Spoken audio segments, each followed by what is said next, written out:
Welcome to Luca and Miguel. Enjoy the video. In this video, I will explain how to make cake syrup. To begin, you'll need just two ingredients, sugar and water. The most common ratio is 1 part sugar to 1 part water, for example, 1 cup of sugar and 1 cup of water. Combine these in a saucepan and heat gently over medium heat, stirring occasionally.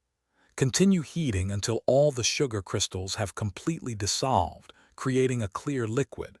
Do not boil vigorously. A gentle simmer is perfect.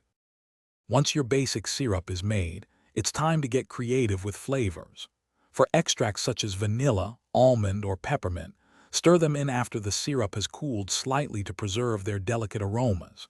If you're using citrus zest, fresh herbs, or whole spices like cinnamon sticks, add them to the water and sugar mixture while it's heating.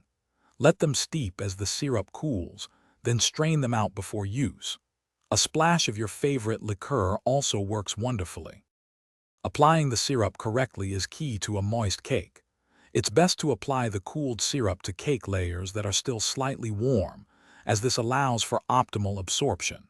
You can use a pastry brush to gently coat the cake, or simply drizzle it evenly over the surface. Don't oversaturate the cake. A little goes a long way. Any unused syrup can be stored in a clean, airtight container in the refrigerator for up to 2 to 3 weeks. For the best results, remember a few key tips. Always allow your syrup to cool completely before applying it to your cake.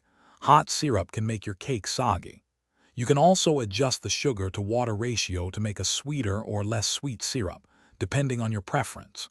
For example, a 2-to-1 ratio of sugar to water creates a thicker, sweeter syrup.